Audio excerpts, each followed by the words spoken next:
أعوذ بالله من الشيطان الرجيم بسم الله الرحمن الرحيم السلام عليكم ورحمة الله وبركاته الحمد لله رب العالمين والصلاة والسلام على أشرف الأنبياء والمرسلين وعلى آله وصحبه أجمعين اللهم افتح علينا حكمتك وانشر علينا من خزائن رحمتك يا أرحم الراحمين رب اشرح لي صدري ويسر لي أمري واحلل عقدة من لساني يفقه قولي اللهم فقهنا في الدين وعلمنا تأويل واهدنا إلى صراطك المستقيم صراط الذين أنعمت عليهم من النبيين والصديقين والشهداء والصالحين وحسن أولئك رفيقا يا أرحم الراحمين سبحانك لا علم لنا إلا ما علمتنا إنك أنت العليم الحكيم آمين يا رب العالمين.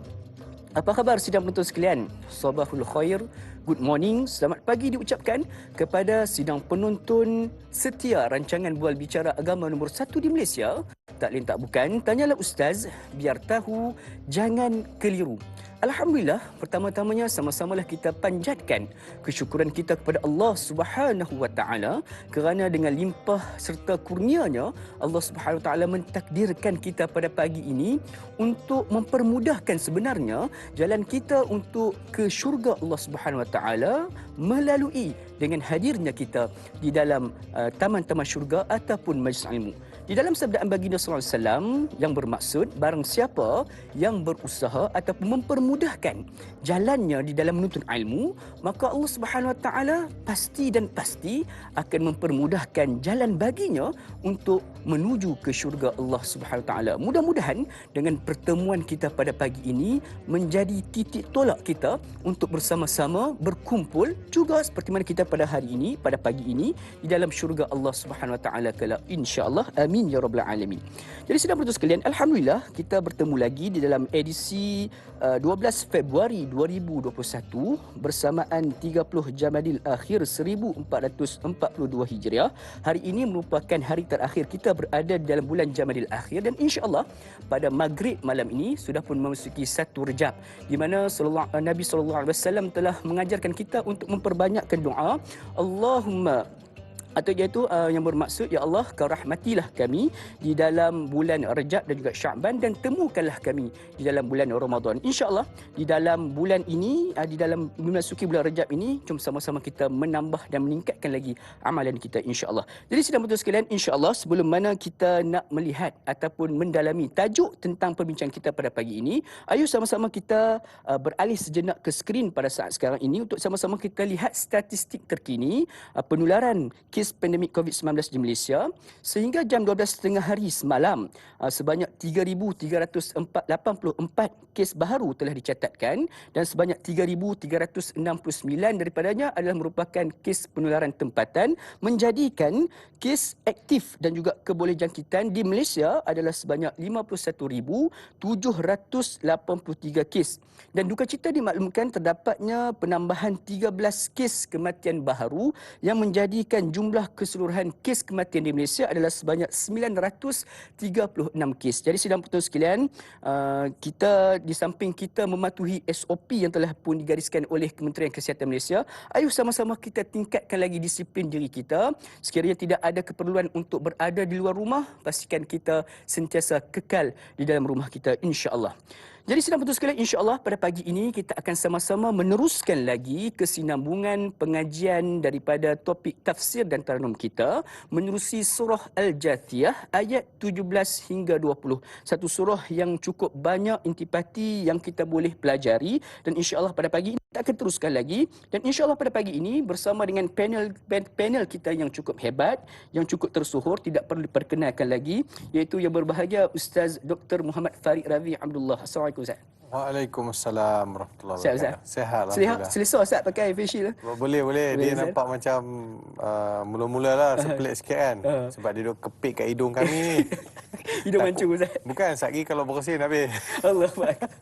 Jadi insya-Allah sidang penonton sekalian, sekiranya ada sebarang persoalan berkaitan dengan topik kita pada hari ini surah Al-Jathiyah ayat 17 hingga 20, boleh untuk hubungi kami secara terus di talian 1-800-881677 ataupun boleh terus menerusi melalui laman media sosial rasmi kami di Facebook Tanyalah Ustaz TV3, insya-Allah. Jadi tanpa memasa lagi, sidang penonton sekalian, kita ingin mendengarkan sedikit mukadimah awal dan insya-Allah Ustaz akan memperdengarkan kepada kita alunan ayat-ayat suci Al-Quran daripada ayat 17 hingga 20 surah Al-Jathiyah. Tafadhal mashkura Ustaz. Terima kasih sahabat ataupun peneman saya untuk pagi ini dalam program Tanya Ustaz. Assalamualaikum warahmatullahi wabarakatuh. Kepada para penonton di rumah, apa khabar? Didoakan semua berada dalam kesehatan, keafiatan, dipelihara Allah daripada sebarang mudarat. Alhamdulillahilladzi ahyana ba'da ma amatana wa ilaihi nusyur. Segala puji bagi Allah yang telah menghidupkan kita setelah kita ditidurkan atau dimatikan sementara waktu. Dan kita akan kembali kepada Allah Subhanahu wa taala untuk selama-lamanya. Terima kasih ya Allah kerana bagi kami menghirup udara di pagi ini, dan terima kasih ya Allah kerana bagi kami peluang untuk menuntut ilmu melalui program Tanyalah Ustaz. Dalam surah Taha ayat yang kedua, Allah berfirman, Taha ma anzalna 'alaikal Qur'ana litashqa. Allah beritahu kepada Nabi Muhammad sallallahu alaihi wasallam melalui ayat kedua, wahai Muhammad, kami tidak turunkan Al-Quran ini ke atas engkau untuk menyusahkan engkau. Jadi Al-Quran tidak diturunkan untuk menyusahkan sesiapa, tetapi untuk menggembirakan. Seperti ayat tu, supaya kita dapat satu motivasi untuk mengaji, mempelajari dan juga mentadabbur serta mengamalkan Al-Quran. Kita tidak mahu ada persepsi Quran ini suatu yang membebankan. Alhamdulillah, semoga Quran jadi syafaat untuk kita ketika kita bertemu dengan Allah Subhanahu wa taala. Okey, kita masuk dalam ayat yang ke-17, 18, 19 dan 20 surah Al-Jathiyah. Apa kata ibu ayah? Sila capai mushaf di rumah ataupun apps Quran yang ada di dalam handphone, boleh buka dan juga boleh ikuti bacaan bersama dengan saya. InsyaAllah hari ini saya nak cuba bawa lagu ataupun taranum Rust. Kita try sama-sama. A'udzu billahi minasyaitonir rajim. Bismillahirrahmanirrahim.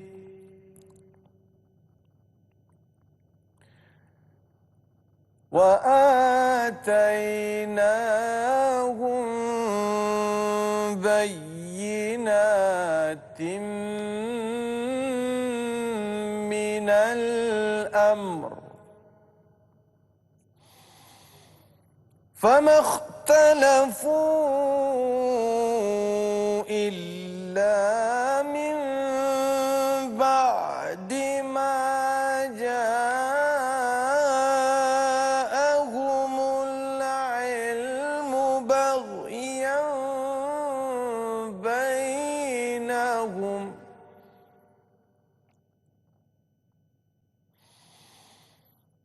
إن ربك يقضي بينهم يوم القيامة فيما كانوا فيه يختلفون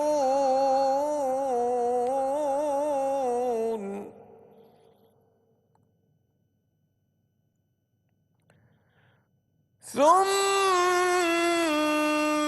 جعلناك على شريعة من الأمر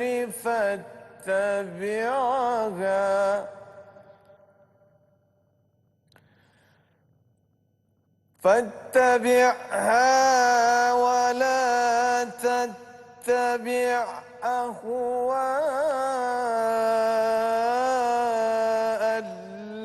الذين لا يعلمون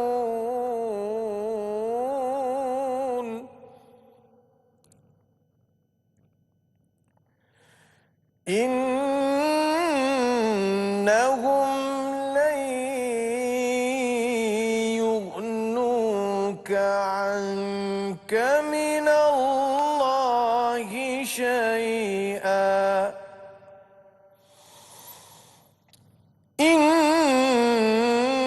إنهم لن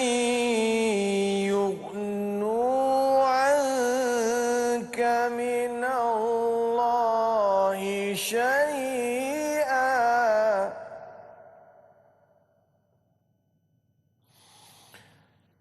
وإن الظالمين بعضهم أولياء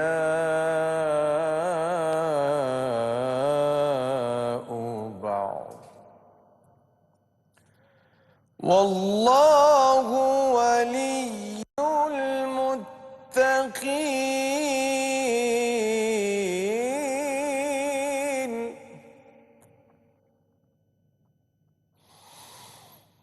هذا بصائر للناس وهدى هذا بصائر للناس وهدى ورحمة لقوم يوقنون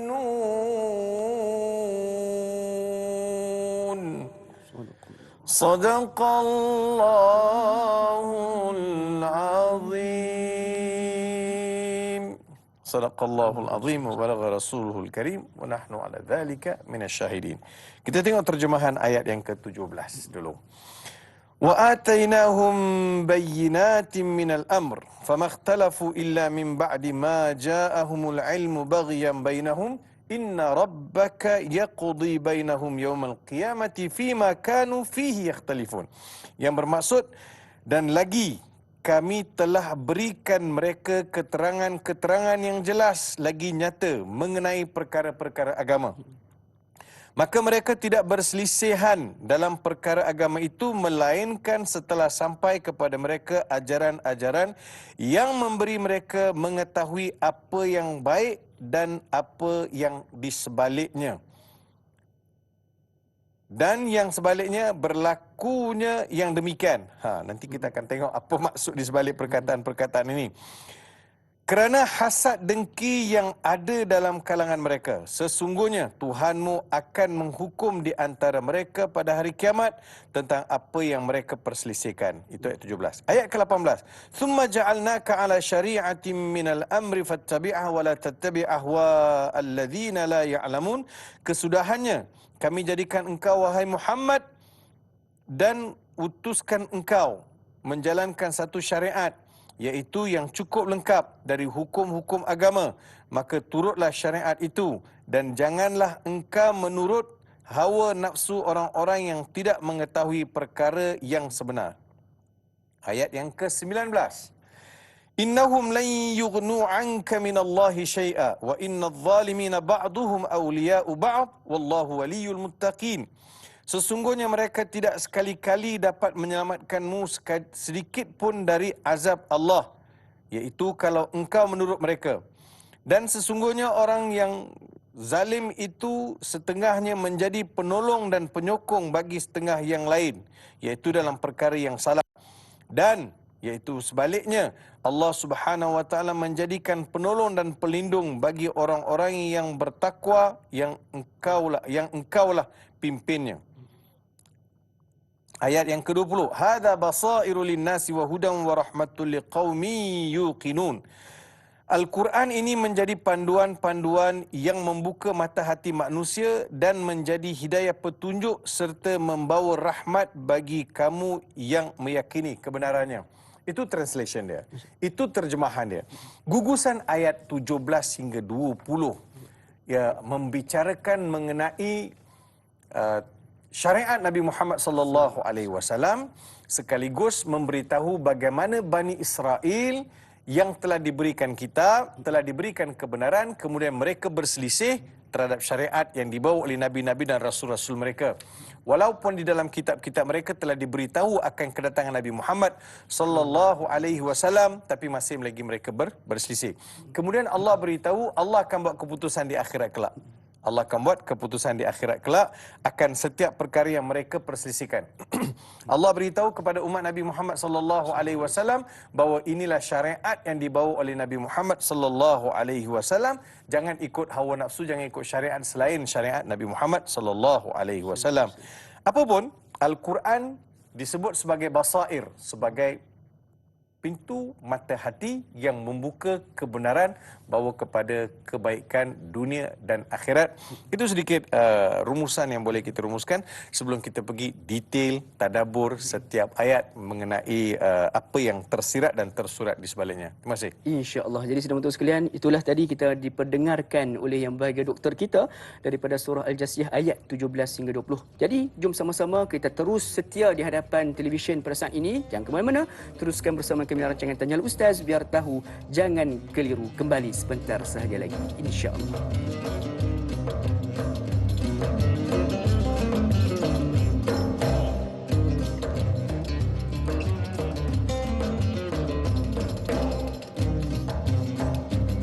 Alhamdulillah, sedang menonton sekalian, kembali kita bersiar langsung pada pagi ini dalam rancangan Tanyalah Ustaz, biar tahu jangan keliru, membincangkan topik, meneruskan lagi kesinambungan kita melalui surah Al-Jasiyah. Jadi pada hari ini ayat yang dipilih adalah ayat daripada 17 hingga 20 yang menceritakan kepada kita tentang umat-umat terdahulu dan berkaitan dengan syariat baginda sallallahu alaihi wasallam. Jadi pada sidang betul sekalian, sekiranya ada sebarang persoalan yang ingin diajukan kepada kami berkaitan dengan ayat 17 hingga 20 dari surah Al-Jasiyah ini, jangan lupa untuk hubungi kami secara terus di talian yang tertera di kaca televisyen, insya-Allah. Jadi jom sama-sama kita teruskan lagi, dan Ustaz, kita nak teruskan lagi dalam bab berkaitan dengan tafsir daripada ayat yang ke-17 ni. Ustaz, silakan.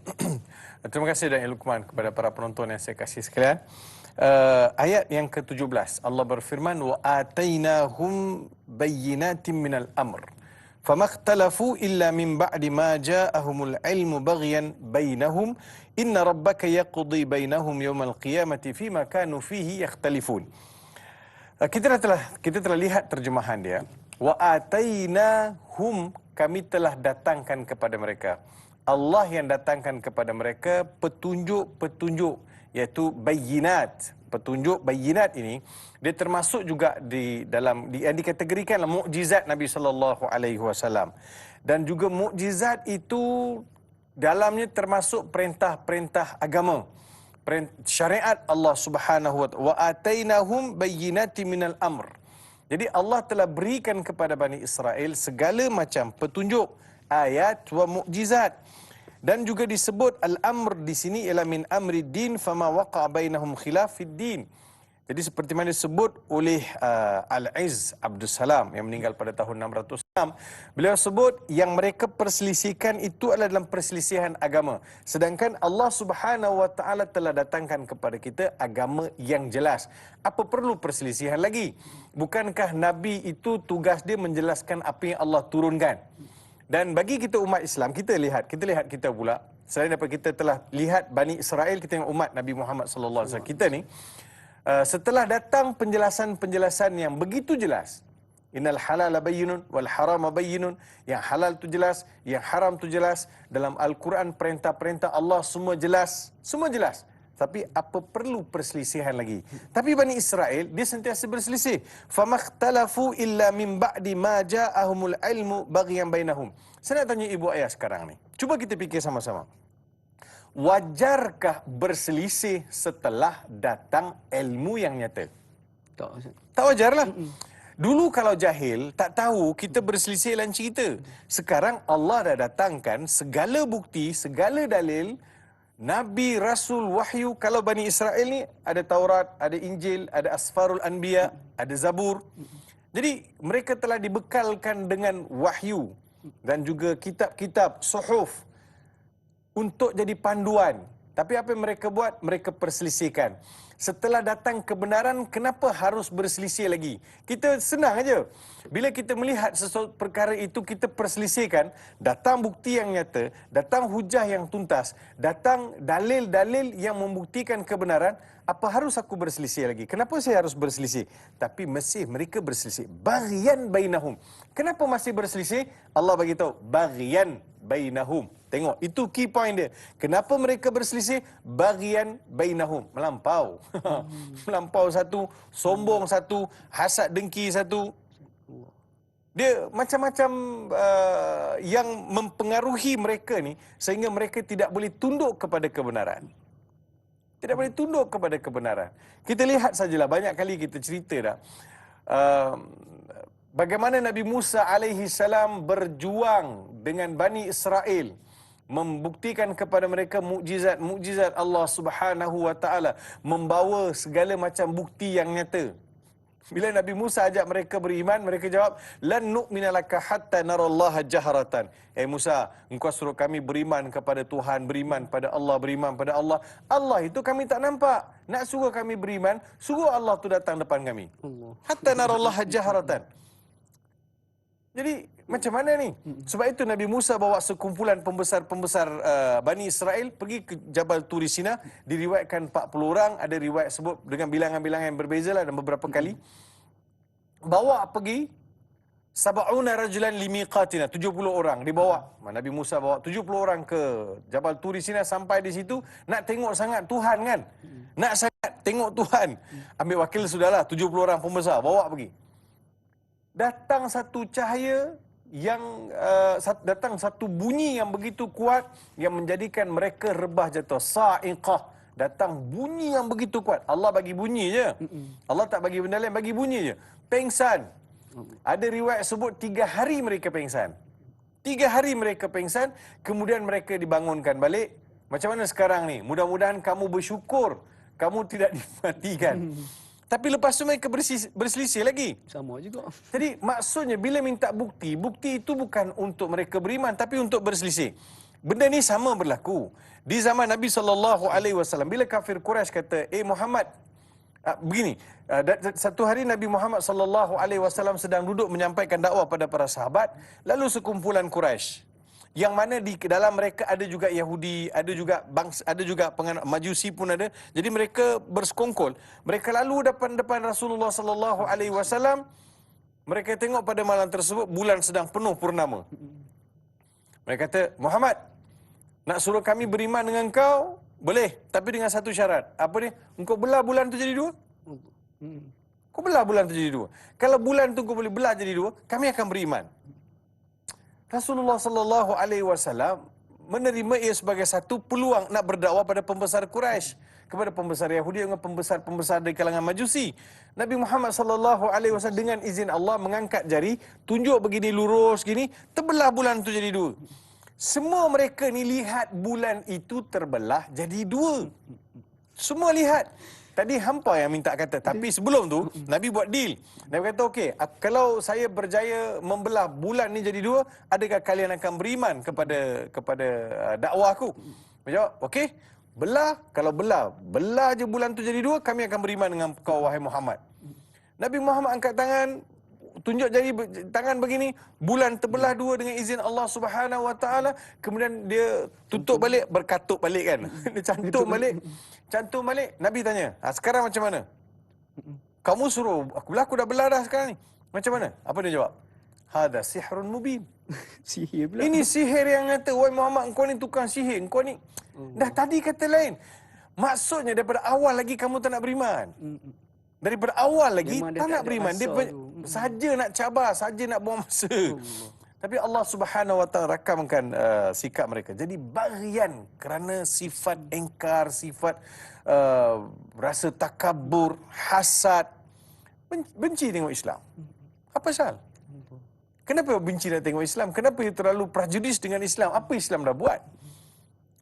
Okey, Islam ni agama yang disebarkan dengan pedang. Tunjuk di mana agama Islam ditunjukkan disebarkan dengan pedang. Dan Luqman. Kita ada surah-surah Makkiyah, surah-surah Madaniyah. Tunjuk dengan saya satu ayat yang suruh kita angkat pedang lawan musuh dalam surah-surah Makkiyah. 13 tahun Allah turunkan ayat, memberi pujukan, memberi petunjuk, lunakkan hati mereka. 13 tahun di Mekah tu, tak ada ayat yang suruh angkat pedang pergi lawan musuh, tak ada. Memang ada perkataan jihad. Sebab ayat jihad dalam 36 ayat, 33 ayat. Tapi 11 di 13 ke begitu dalam di Makkiyah. Tapi tak ada perkataan jihad yang membawa maksud surah Makkiyah yang maksud bawa pedang, senjata. Jadi di mana? Di Madinah baru ya. Di Madinah pun bermula setelah kafir Quraisy mengancam keselamatan dan merampas harta orang Islam. So, di mana yang menjadikan Islam ini harus dilihat sebagai agama yang mengancam, agama yang musuh. Sebab itu Abul Hasan Ali Nadawi, seorang tokoh pemikir Islam di India, almarhum meninggal dah. Pemikir, banyak idea dia buat. Kalau anda tengok Rabitah, idea dia. Kemudian Majma' Lugha Arabi, idea dia. Jadi orang yang ada akal besar ni. Dia tulis sebuah buku berjudul Madza khasiral alam bi inhitatil muslimin. Kerugian yang dialami oleh dunia kerana rosakkan Islam. So you benci dengan Islam, you rosakkan Islam, you bagi pelbagai tekanan pada Islam ni, you rosakkan alam, you rosakkan sesuatu yang lebih baik. Islam tidak bawa pada permusuhan. Cuma orang yang memberi persepsi yang jahat. Kalau ada sesuatu yang tidak baik, itu bukan ajaran Islam. Kalau tengok orang Islam jual dadah, itu bukan ajaran Islam. Takkan you nak blame orang Islam kerana orang Islam isap dadah. Takkan you nak blame Islam kerana kampung orang tu atau bandar orang Islam ni banyak sampah. Itu bukan ajaran Islam. Dia tak praktis Islam, itu persoalan lain. Tapi Islam tu sendiri perlu lihat daripada originality dia. Sebab itu Muhammad Al-Ghazali, seorang ulama di Mesir, dia tulis buku Al-Islam Mahjubun bil Muslimin. Islam itu terhijab disebabkan orang Islam sendiri. Jadi jangan musuh Islam. Inna rabbaka yaqdi bainahum yaumal qiyamah. Kamu perselisihkan, ingat, di akhirat besok Tuhan akan buat keputusan fima kanu fihi yakhtalifun. Kamu berselisih sangat, pada hari tersebut kamu akan lihat siapa yang betul, siapa yang salah. InsyaAllah. Jadi itulah sebenarnya daripada ayat 17 itu saja mengajarkan kita banyak. Sebenarnya bangsa Israel ataupun Bani Israel ini sebenarnya mereka sentiasa ada saja alasan sebenarnya untuk mempertikaikan agama yang dibawa oleh baginda sallallahu alaihi wasallam. Jadi doktor, kita nak raikan soalan pertama daripada sahabat kita dari Facebook daripada Puan Sal Rasid Cici. Assalamualaikum Ustaz Na'i. Waalaikumsalam warahmatullahi. Petikan dari ayat 17. Dan kami telah berikan mereka keterangan-keterangan yang jelas nyata mengenai perkara agama. Soalannya, adakah keterangan jelas dan nyata dalam agama itu hanya kepada mereka yang mahu belajar mendalami isi kandungan Al-Quran dan sunnah baginda Nabi SAW? Yang keduanya, bagaimana orang yang berselisih pendapat kerana kepentingan peribadi? Mohon penjelasan Ustaz. Syukran. #biar tahu jangan keliru. Soalan kedua ni cukup menarik. Doktor, silakan. Okey, terima kasih. Kepada Sal Rasid Cici. Comel nama. Okey, terima kasih. Pertama sekali, apa yang dikatakan diperjelaskan dalam agama, wa atainahum bayyinatin minal amr. Ibnu Jauzi yang meninggal pada tahun 597, beliau sebut begini, fihi qaulan, ada dua pendapat. Apa yang dimaksud, apa yang ditanya oleh penanya tadi. Pertama sekali disebut yang dijelaskan ialah al-halal wal haram. Benda yang halal dan haram dalam agama ni jelas. Saya dah sebut tadi juga. Yang keduanya, al-ilmu bi ba'thin Nabi sallallahu alaihi wasallam wa syawahid nubuwatihi. Yang kedua ialah ilmu yang Allah datangkan kepada mereka akan kedatangan Nabi Muhammad sallallahu alaihi wasallam, termasuklah bukti-bukti kenabian baginda. Apa bukti kenabian baginda? Baginda berhijrah daripada Mekah pergi Madinah. Yang itu ada dalam Taurat, ada dalam Injil. Daripada sebuah negeri yang kering kontang akan pergi ke negeri yang hijau subur. Satu. Yang keduanya, disebutkan juga akan kedatangan Nabi Muhammad sallallahu alaihi wasallam seperti mana surah Saf. Wa idh qala Isa bin Maryam ya bani Israil inni rasulullahi ilaikum musaddiqan lima baina yadayya minat Taurah wa mubashiran bi rasulin ya'ti min ba'di ismuhu Ahmad. Falamma ja'ahum bil bayyinat qalu hadha sihrun mubin. Sihir lagi. Wa idh qala Isa bin Maryam ya bani Israil, dan ingat tatkala Nabi Isa bin Maryam beritahu kepada Bani Israel, wahai Bani Israel, aku adalah Rasul diutuskan kepada kamu. Dan aku bawa Injil. Injil yang diberikan ini adalah membenarkan Taurat.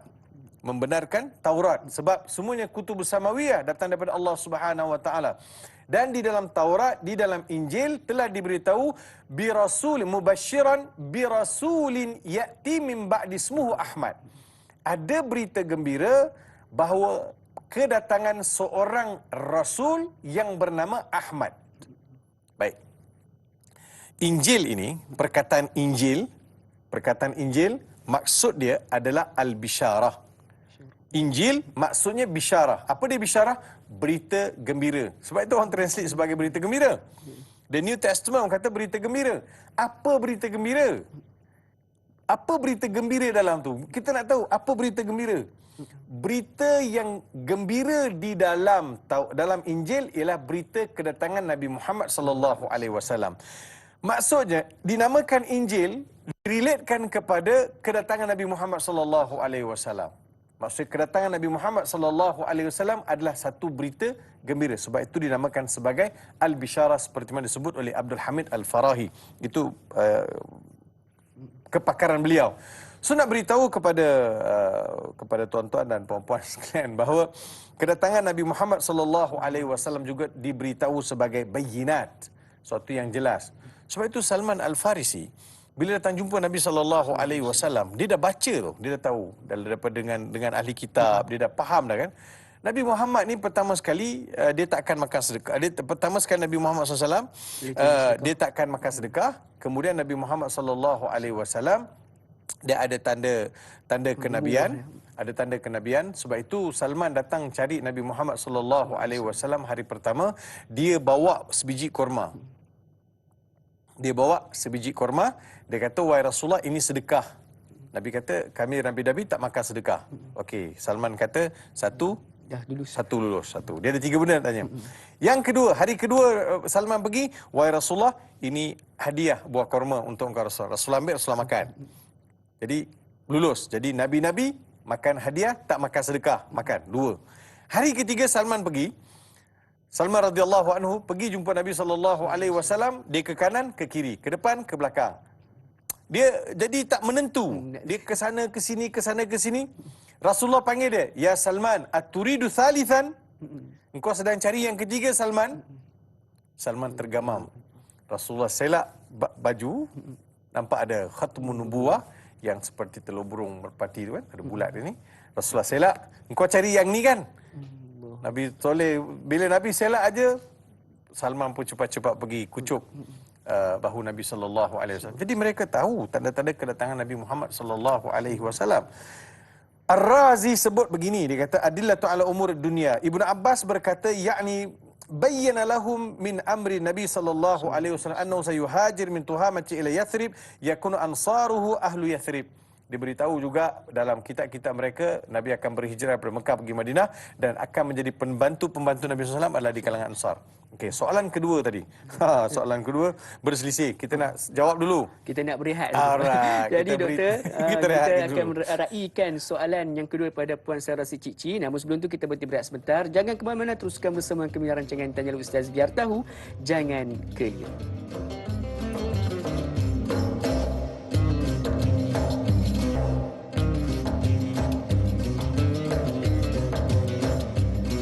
Alhamdulillah, sudah penonton sekalian, kembali kita bertemu dan secara langsung rancangan Tanyalah Ustaz biar tahu jangan keliru membincangkan topik berkaitan dengan surah Al-Jasiyah ayat 17 hingga 20. Dan sebelum mana kita berhenti berehat sebentar tadi, kita menerima 2 persoalan daripada Puan Sal Rasid Cik kita. Jadi soalan yang pertama, Alhamdulillah sudah pun kita mendapat jawapannya. Jadi kita beralih dengan persoalan yang kedua berkaitan dengan doktor, iaitu berkaitan dengan ada sesetengah individu yang berselisih pendapat ni bagi kepentingan peribadi. Bagaimana doktor? Dia berselisih kerana kepentingan peribadi dan juga tidak boleh terima pandangan orang lain. Ini penyakit sebenarnya. Penyakit. Di dalam Islam, bila kita berdialog, bila kita berhujah ataupun bila kita membincangkan sesuatu perkara yang kita perselisihkan, bila salah satu pihak berjaya membuktikan dalil, membuktikan hujah yang tuntas, dan juga fakta dia nampak clear, maka kita kena terimalah. Kita kena terima dan kita kena akur kepada yang dibuktikan fakta-fakta tadi. berselisih berpanjangan dia akan membawa kepada musibah. Kita tidak mau jadi seperti Bani Israel yang sepanjang masa asyik berselisih. Nabi SAW sering kali menasihatkan para sahabat ridwanullah alaihim panduan agar tidak berselisih. Dan kalau ada perselisihan, rujuk kepada Allah dan Rasul, kan? Wa in tanaza'tum fi syai'in farudduhu ila Allah war Rasul. Apabila kalian berselisih dalam sesuatu perkara, rujuk kepada Allah, rujuk kepada Rasul. Rujuk kepada Allah maksud rujuk kepada Al-Quran Al-Karim. Kalau tak faham Al-Quran Al-Karim, kita baca tafsir, kita tanya dengan pakar. Fas'alu ahla dzikri in kuntum la ta'lamun. Tanya kepada ahlinya kalau kamu tidak tahu. Begitu juga rujuk kepada Rasulullah sallallahu alaihi wasallam, bermaksud rujuk kepada sunnah dan juga hadis-hadis Nabi sallallahu alaihi wasallam. Kalau kita tidak ada kemampuan untuk mengakses atau sampai kepada hadis-hadis Nabi perselisihan, maka kita tanya kepada ahli dalam bidang. Dia perselisihan ni kadang-kadang berlaku ni Dai Luqman, disebabkan masing-masing rasa ketegak. Ego ketegak. Ego dia ketegak, dia tak mau mengalah. Kan, dia tak mau mengalah. Sifat tak nak mengalah ini adalah sifat yang tercela. Dia kalau ada sampai satu tahap wa idza bila dia berselisih, dia aja nak menang. Itu takut termasuk dalam sifat-sifat munafik pula. Bila dia berselisih, dia tak nak kalah. Dia je nak menang. Kalau bercakap, dia je betul. Tak boleh begitu. Kita nak lihat perselisihan ini. Begini, kita lihat Hakim, dai apa ni, Luqman, dai Hakim, Luqman. Rindu Hakim lah tu kan, Hakim. Kecil hati. Baik. Dia perselisihan dalam Islam dipanggil perselisihan ikhtilaf at-tadad, juga ikhtilaf at-tanawwu'. Ulama fiqh bincang, semua ulama bincang. Dari sudut dasarnya, dari asasnya, ikhtilaf perselisihan yang membawa kepada perpecahan dan juga perselisihan yang membawa kepada kepelbagaian. Mana satu sekarang ni? Kita perselisihan kepelbagaian atau perselisihan perpecahan? Perpecahan. Kita dalam Islam, selagi mana Quran dan Sunnah menjadi penghukum, jadi pengadil, mesti perselisihan itu perselisihan yang membawa kepada kepelbagaian. Bukan perselisihan yang membawa kepada permusuhan. Saya pergi ke Morocco, contoh, saya kata pergi ke Morocco, orang di Morocco baca qiraat lain. Wadduha wal laili idza saja, dia baca basire, nadhire, kan bacaan kan? Bacaan dia begitu. Jadi tak boleh kita sampai situ kita kata apa ni? Tok imam baca lewe-lewe. Tak betul. Tak betul bacaan. Itu tanawwu'. Tanawwu' sama juga dalam isu berkaitan dengan fiqh. Kan dari sudut fiqh ada yang kata sentuh wanita ni bila seseorang itu berwudu, batal tak wudu bila bersentuh dengan perempuan bukan mahram. Kalau mengikut mazhab Syafi'i batal, ikut mazhab lain tak batal. So itu tanawwu', kepelbagaian. Kalau seseorang itu beramal dengan mazhab Abu Hanifah, mazhab Maliki, itu hak dia. Hak dia. Tapi dalam Malaysia menimbulkan isu-isu kontroversi sehingga menjadikan umat Islam berselisih, itu ada kurang cerdik dari sudut dakwah. Kurang cerdik. Jadi kita mesti melihat macam mana Islam tu boleh ditanawu'kan. Kita bila perselisihan-perselisihan yang pelbagai mesti menghormati antara satu sama lain. Saya khawatir kalau kita berujar, kadang-kadang kita berujar dengan emosi. Kita berujar dengan emosi ini membawa kepada ketidaksejahteraan. Sebab itu Imam Syafi'i sebut, bagi aku 10 orang yang jahil, aku boleh buktikan, boleh mengajak mereka dan juga boleh betulkan mereka daripada orang yang memang mempunyai hasrat untuk membantah atau melawan. Jadi sukar. Jadi kalau orang tu datang, dia memang tak tahu, kita boleh guide, kita boleh betulkan dia. Tapi kalau datang dengan hasrat, memang nak bantai, istilah nak bantai, memang dia rasa dia je betul. Jadi ini akan membawa kepada perselisihan. Jadi cuba kita berlapang dada, menerima pandangan orang lain, dan juga selagi mana perselisihan itu tidak membawa kepada perselisihan yang membawa kepada permusuhan. Benda yang tetaplah dai. Betul tak? Benda yang tetap. Katakan halal itu jelas, haram itulah. Benda yang tetap tak ada yang diperselisihkan oleh ulama. Solat 5 waktu, tak ada siapa yang perselisihkan. Tak ada pula satu mazhab kata 3 waktu, satu mazhab kata 4 waktu. Tak ada.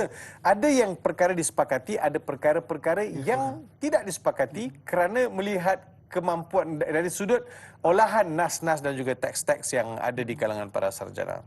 InsyaAllah. Jadi itulah salah satu daripada qawaid fiqh sendiri pun doktor, iaitu berkaitan dengan kalau kita nak berperang ni, berperanglah di atas benda yang telah diijmakkan. Tapi dalam bab berkaitan dengan khilaf ni, tak usahlah kita nak bergaduh, nak berperang. InsyaAllah kita raikan pandangan orang, insyaAllah orang pun akan meraikan pandangan kita, insyaAllah. Jadi doktor, kita nak teruskan dengan ayat berikutnya, iaitu tafsir di dalam ayat yang ke-18 surah Al-Jasiyah ni. Silakan doktor. Okey. Ayat ke-18. Allah lanjutkan lagi bicara, tadi cerita mengenai bagaimana bukti syariat Nabi Muhammad SAW ataupun Nabi-Nabi yang sebelum Nabi Muhammad SAW telah diberikan banyak bukti-bukti mukjizat dan telah diberikan kepada mereka kitab, telah diberikan mereka panduan sama ada Taurat, Injil, Zabur, Al-Quran. Kita tidak mahu ada perselisihan selepas datangnya pembuktian-pembuktian tersebut. Pada ayat ke-18, Allah beritahu, ini teguran untuk panduan untuk umat Nabi Muhammad sallallahu alaihi wasallam, "Tsumma ja'alnaka 'ala syari'atin minal amri fattabi'ha wa la tattabi' ahwa alladziina la ya'lamun."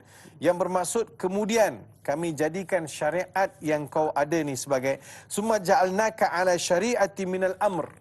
Jadi Allah berikan Nabi Muhammad sallallahu alaihi wasallam syariat dan juga panduan. Bila sebut al-amr dalam Al-Quran, ibu-ibu, ayah-ayah sekalian, bila sebut minal amr itu bermaksud umur din. Perkara berkaitan dengan agama, perkara berkaitan dengan halal haram. Jadi Allah berikan Nabi Muhammad sallallahu alaihi wasallam syariat yang tersendiri. Nabi Muhammad ada syariat. Sama ada syariat itu yang diasaskan oleh Nabi Muhammad sallallahu alaihi wasallam atau dibina oleh Nabi Muhammad sallallahu alaihi wasallam berdasarkan kepada Al-Quran dan Sunnah, ataupun syariat-syariat sebahagian yang diambil daripada syariat umat-umat terdahulu. Itu yang disebut sebagai asy-syar'u man qablana. Maksudnya syariat-syariat daripada umat-umat terdahulu yang mana berdasarkan kepada kutub samawi, Taurat dan Injil, ada sebahagiannya diguna pakai juga dalam agama Islam. Jadi apa maksud syariat? Kita dengar apa maksud syariat. Selalu kita dengar perkataan syariat kan. Syariat ini apa? Asy-syari'ah fil lughah ismun lit-tariq. Dia adalah nama bagi jalan. Al-mafdhiyah ila al-ma' al-mawrud. Dia jalan yang sampai kepada limpahan air. Limpahan air ataupun tempat takungan air ke, atau tempat mengalirnya air. Kenapa dinamakan syariat dengan tempat takungan atau jalan yang membawa ke tempat takungan air? Biasanya orang pergi kepada air untuk apa? Untuk menghilangkan dahaga. Maksud menghilangkan dahaga ini adalah satu yang sangat mustahak untuk badan manusia. Keduanya, air ini menjadi sumber kepada kehidupan. Wa ja'alna minal ma'i kulla syai'in hayy. Kami jadikan daripada air segala sesuatu itu hidup. Kenapa dinamakan air itu ma'? Dalam bahasa Arab kan, ma'un.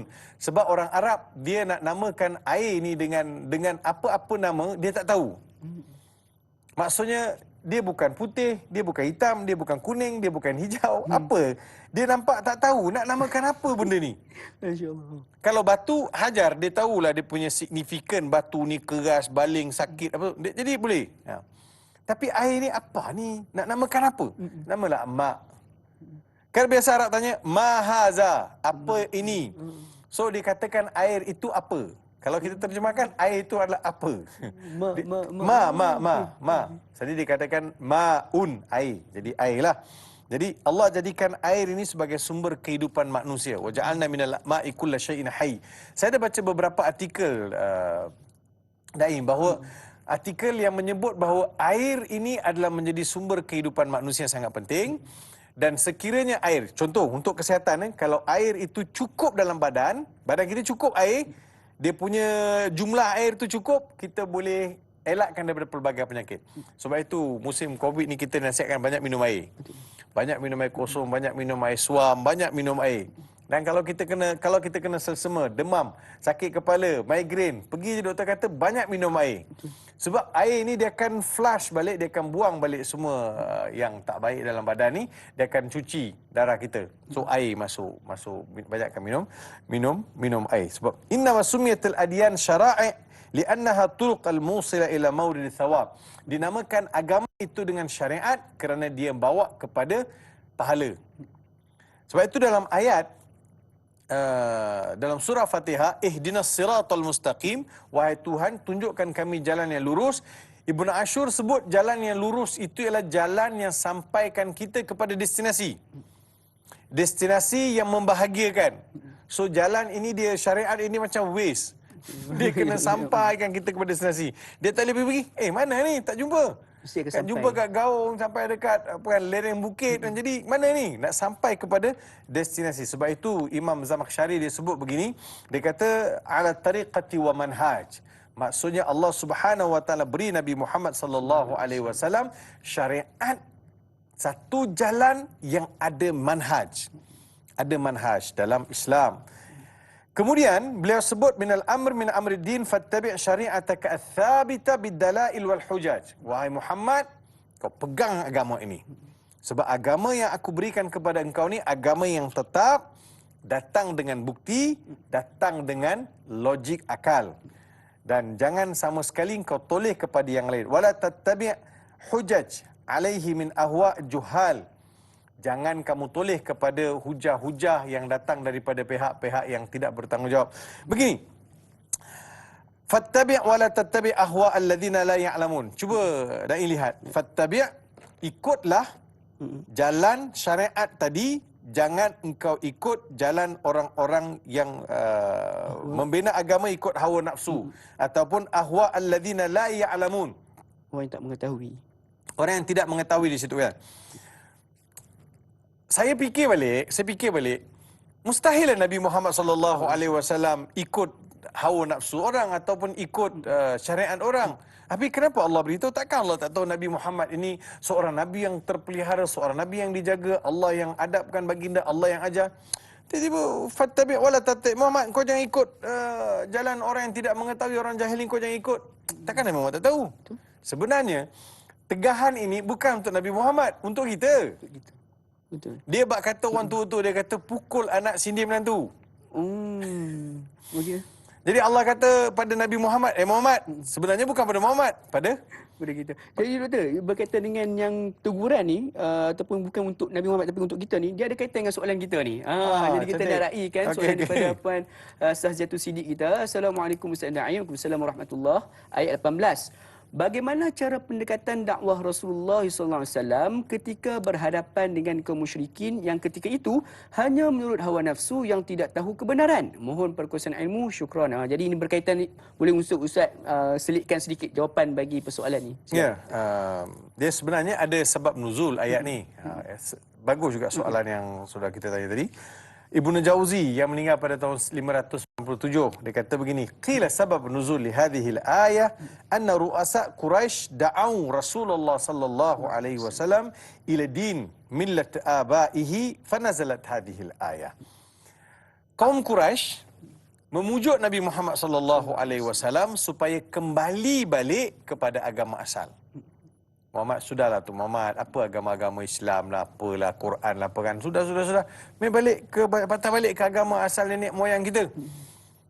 Mereka pujuk Nabi Muhammad sallallahu alaihi wasallam agar kembali kepada agama nenek moyang mereka. Maka turunlah ayat ini. Kata wala tattabi ahwa alladhina la ya'lamun. Kan wala tattabi ahwa alladhina la ya'lamun. Wahai Muhammad, jangan engkau pegang syariat kau Muhammad, kau jangan ikut syariat mereka. Jadi Allah Subhanahu wa taala beri panduan. Jadi maksudnya inilah cabaran dakwah Nabi sallallahu alaihi wasallam kepada kaum Quraisy. Ini bukan satu benda yang senang. Dia dakwah yang paling susah ni dai ialah dakwah kepada ahli keluarga. Itu paling payah tu. Paling susah. Kita nak dakwah mengata-kata kita pergi senang, tapi bila kata pada ahli keluarga itulah cabaran paling besar. Sebab itu Nabi Muhammad sallallahu alaihi wasallam diajar oleh Allah dakwah kepada ahli keluarga dulu. Wa'arid anil musyrikin, kemudian wa'anzir ashiratakal aqrabin. Wahai Muhammad, berilah peringatan kepada ahli keluarga kau yang terdekat. So itu cabaran paling besar. Kalau yang tu Nabi Muhammad sukses, yang lain sukses. Jadi Nabi Muhammad sallallahu alaihi wasallam, kalau tanyalah apa metod Nabi guna, Nabi gunakan metod dakwah bil hal banyak. Dakwah bil hal, Nabi selalu ziarah, Nabi jadi contoh yang baik. Orang baling batu pun Nabi senyum. Orang baling perut unta atas Nabi, Nabi senyum. Orang tabur paku, tabur kaca laluan duri di jalan laluan Nabi, Nabi senyum. Orang jerut leher Nabi SAW, baginda sabar. Cuba ustaz sekarang kena buat macam tu. Memang cari saja je pasal. Kan? Nabi Muhammad sallallahu alaihi wasallam kan, sebab baginda pergi ke kota Taif, ada orang welcome Nabi tak? Tak ada. Orang baling Nabi, welcome Nabi dengan batu. Lontaran batu, diherdik, dicaci, dimaki Nabi Muhammad sallallahu alaihi wasallam. Tapi Nabi buat apa? Nabi berdoa, Allah mahdi qaumi fa innahum la ya'lamun. Minta dakwah, minta doa supaya Nabi baginda berdoa supaya kaum itu dapat hidayah. Cuba sekarang kita lihat kota Taif. Semua masuk Islam, semua beragama Islam. Jadi strategi dakwah Nabi sallallahu alaihi wasallam. Jadi Nabi sentiasa meletakkan kepentingan umat. Saudara, kadang-kadang Allah marah dah. Allah marah dah kat satu-satu kaum yang pujuk Allah ni Nabi Muhammad. Hebat. Bila malaikat datang, cuba tengok peristiwa kota Taif kan. Bila malaikat turun, kata Muhammad, kau nak aku buat apa kat kaum ni? Kat kota Taif ni. Nak aku hempapkan mereka dengan gunung besar, aku belarkan bumi ini biar mereka semua tertimbun dalam tu. Nak buat apa? Allah mahdi qaumi fa innahum la ya'lamun. Jadi malaikat datang tu dengan perintah Allah Subhanahu wa taala suruh ambil tindakan ke atas penduduk kota Taif. Allah dah marah. Nabi kata, ya Allah, jangan marah ya Allah, bagi mereka hidayah. Tapi pujuk Allah Subhanahu wa taala. Jadi ini dakwah yang Nabi sallallahu alaihi wasallam buat. Sebelum kita menghukum, sebelum kita melihat, tengok banyak mana doa kita dah baca untuk sahabat-sahabat kita, untuk jiran tetangga kita. Tengok banyak-banyak kita dah ziarah, kita telah beri nasihat, kita telah beri panduan, kita telah beri contoh. So semua ini penting untuk membina kekuatan. Kita kena berhenti daripada menghukum. Nahnu du'at walasna qudha. Kita ni pendakwah, kita mengajak orang kepada Allah. Kita bukannya buat apa keputusan. Ini masuk neraka. Ini habislah. Ini memang tak ada masa depan. Ini tak ada keberkatan. Jadi kita pula buat andaian dan juga kesimpulan-kesimpulan yang tidak sewajarnya. InsyaAllah. Jadi itulah kita kena memperbanyakkan juga pada diri kita ni dakwah bil hal, itu menunjukkan contoh tauladan yang baik. InsyaAllah mudah-mudahan menjawab persoalan tersebut. Jadi sidang betul sekalian, banyak lagi persoalan yang kita akan cuba cari jawapannya. Jadi jangan kemana-mana, teruskan bersama kami rancangan Tanya Ustaz, biar tahu jangan keliru, kembali sebentar sahaja lagi.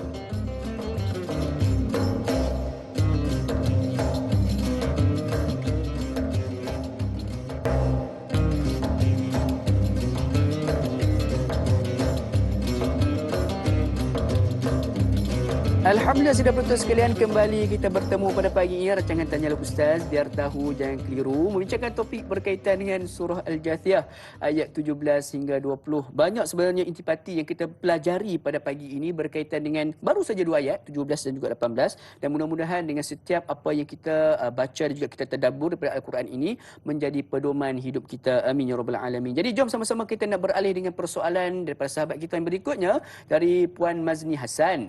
Assalamualaikum warahmatullahi wabarakatuh. Assalamualaikum warahmatullahi. Ayat ke-18 surah ini menceritakan tentang syariat. Kenapa syariat Nabi Musa AS dan syariat Nabi Muhammad SAW itu berbeza-beza, sedangkan kedua-duanya juga adalah Nabi dan Rasulullah. Mohon pencerahan Ustaz. Terima kasih. Satu soalan yang cukup menarik berkaitan dengan perbezaan syariat yang dibawa oleh para Rasul. Silakan Ustaz. Ya, terima kasih atas soalan dari Luqman dan juga para penonton yang saya kasih sekalian. Setiap Nabi ada syariat dia. Di kullin syir'atan wa minhaja. Bagi setiap Nabi, ada Al-Quran sebut bahawa setiap Nabi, setiap Rasul ada syariat mereka yang tersendiri. Nabi Musa dengan syariat dia, Nabi Isa dengan syariat dia, Nabi Daud dengan syariat dia, Nabi Sulaiman dengan syariat dia, Nabi Adam alaihi salam dengan syariat dia. Setiap Nabi, jangan Nabi Musa dengan Nabi Muhammad, semua syariat-syariat Nabi-Nabi terdahulu adalah berbeza.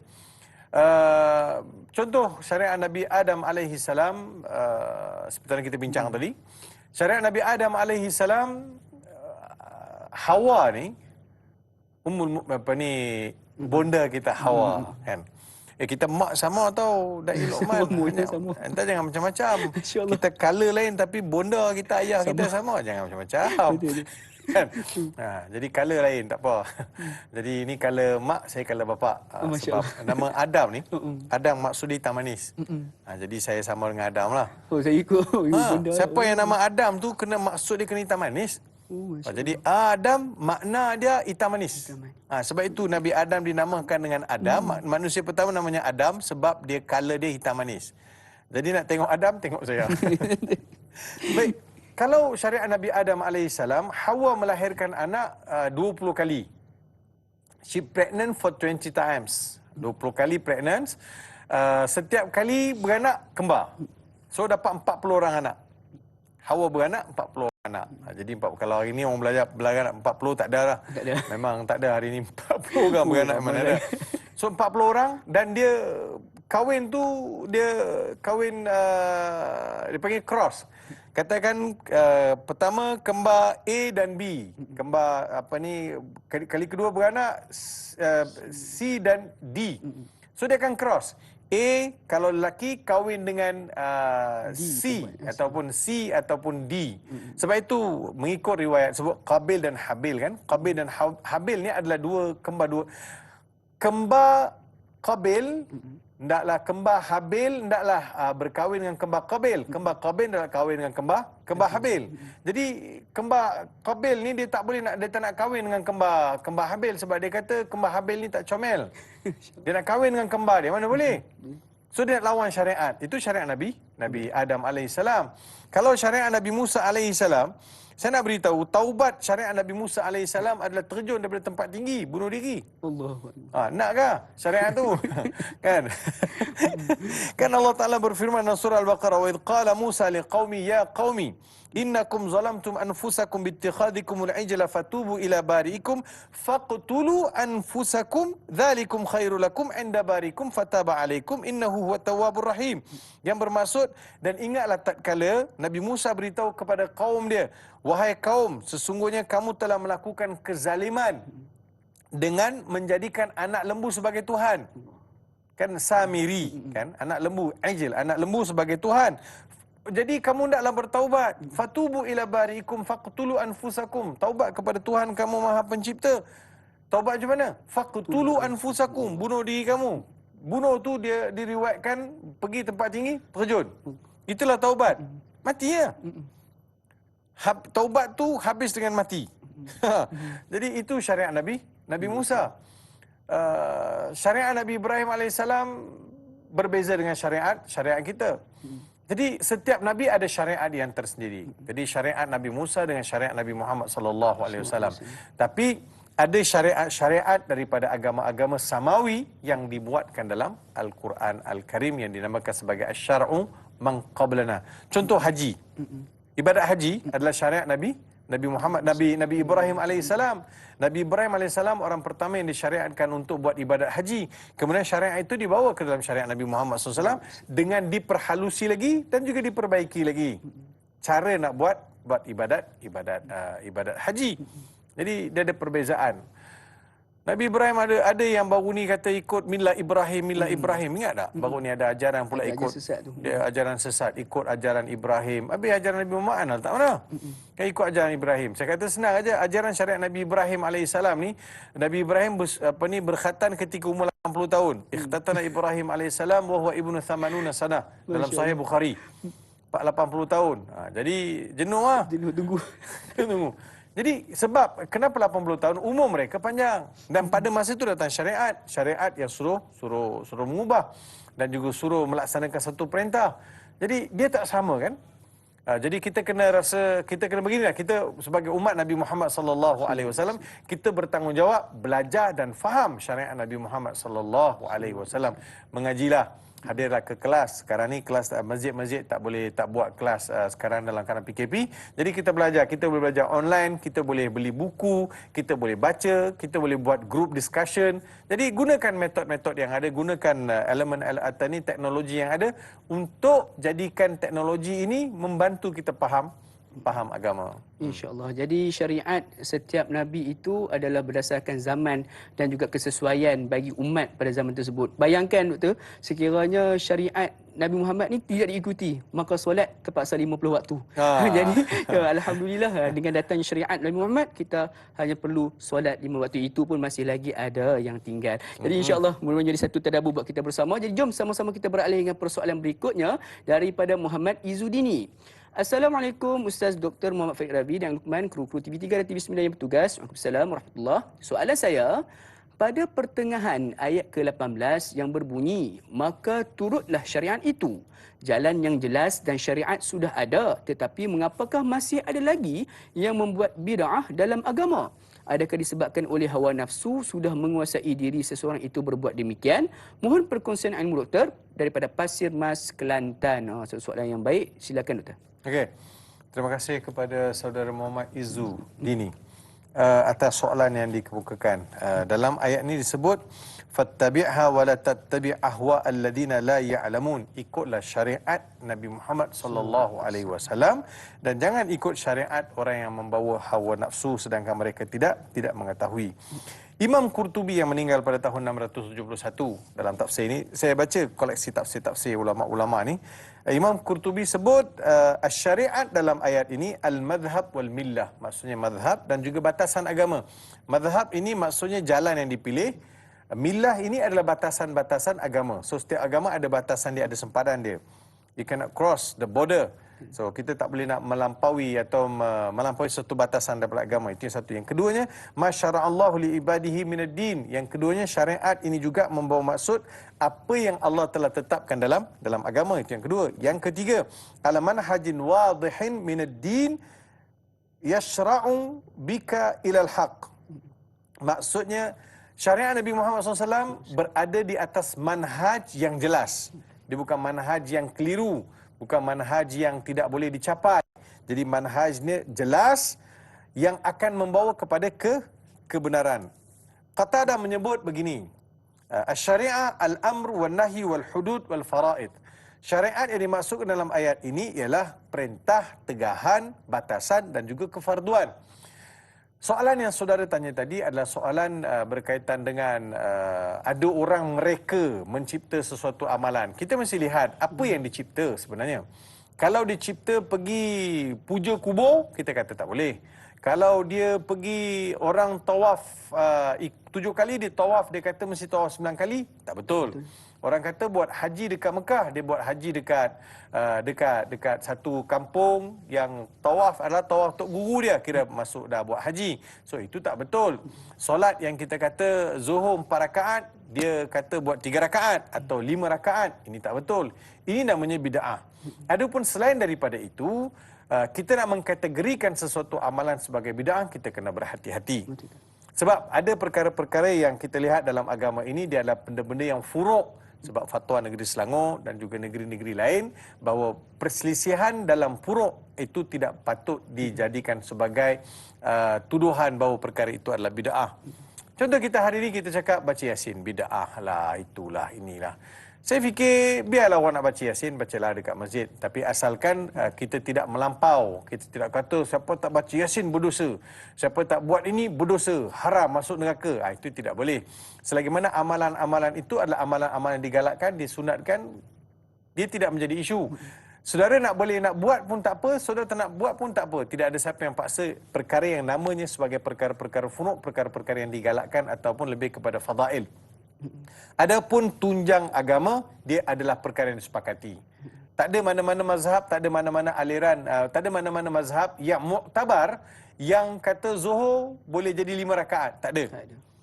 Bila kata perkataan bid'ah ni pula, dia luas perbincangan. Saya fikir perlu kepada satu forum yang lain untuk diperhalusi. Kita tidak mahu nanti orang ada salah tanggap, salah faham terhadap isu-isu berkaitan dengan bid'ah.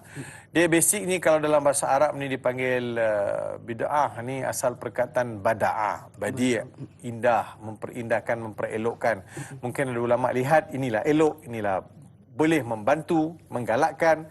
Tapi kalau saudara tidak berminat, saudara boleh tinggal, dan kalau saudara berminat, saudara boleh buat, tapi tanpa menimbulkan perselisihan, pergaduhan sesama orang. Sama jugalah macam solat sunat tarawih.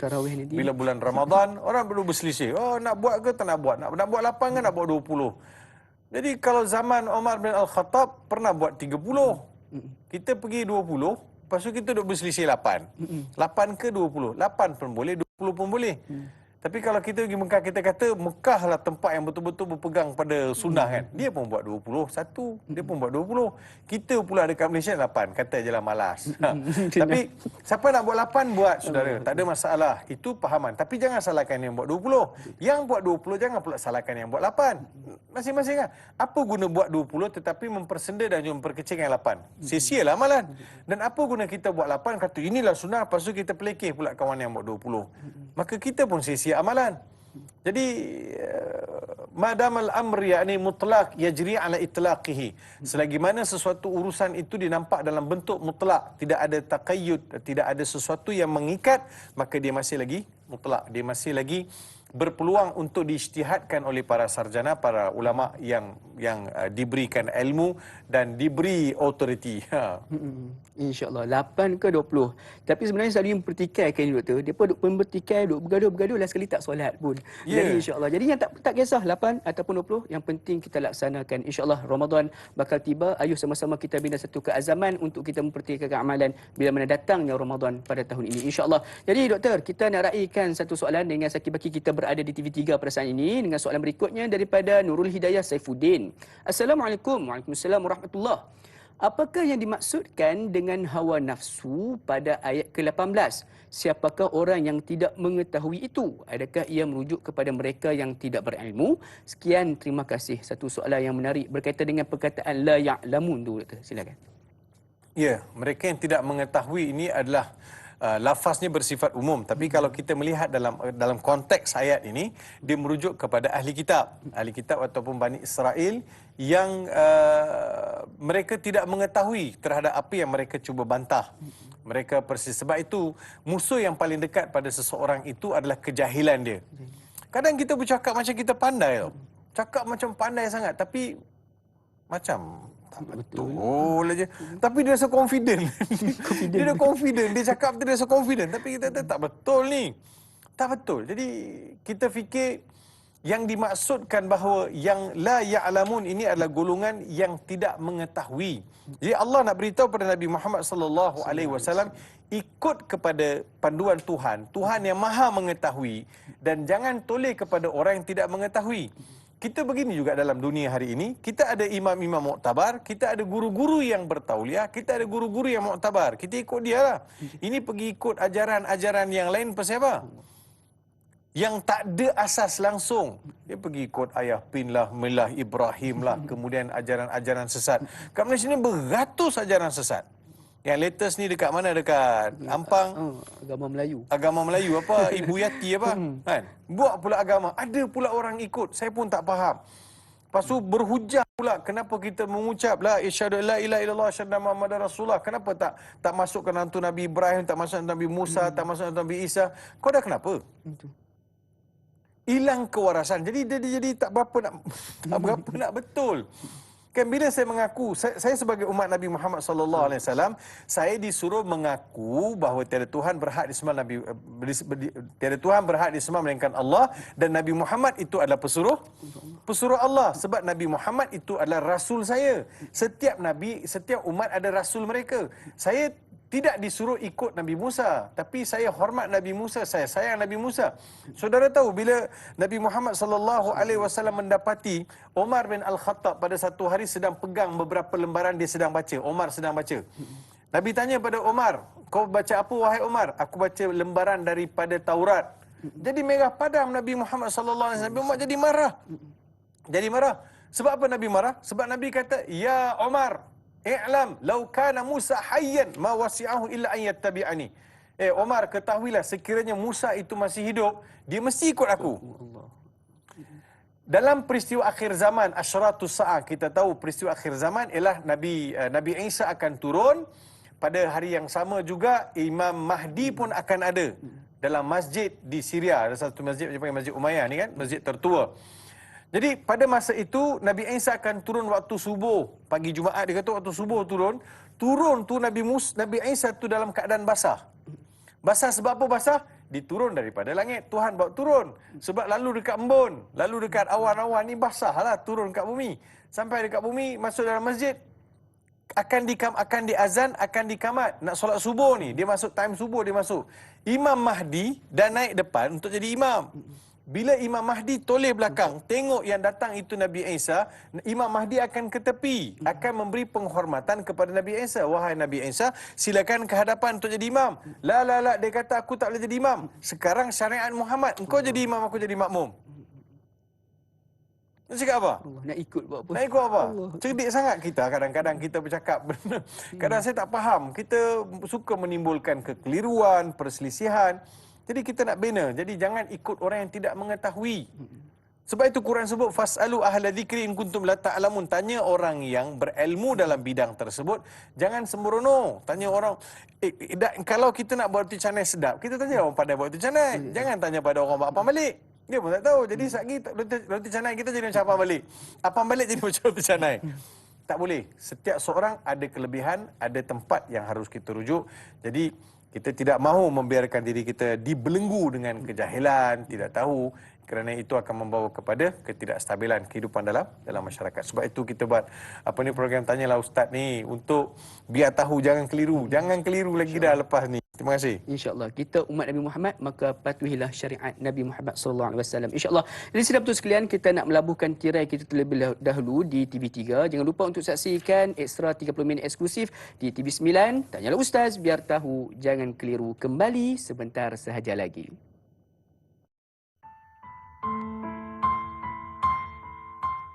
Bismillahirrahmanirrahim. Allahumma inna na'udzubika minal baras wal junun wal juzam wa min sayyi'il asqam. Ya Allah, kami berlindung denganmu dari penyakit sopak, gila, kusta dan penyakit-penyakit yang berbahaya. Walhamdulillahi rabbil alamin.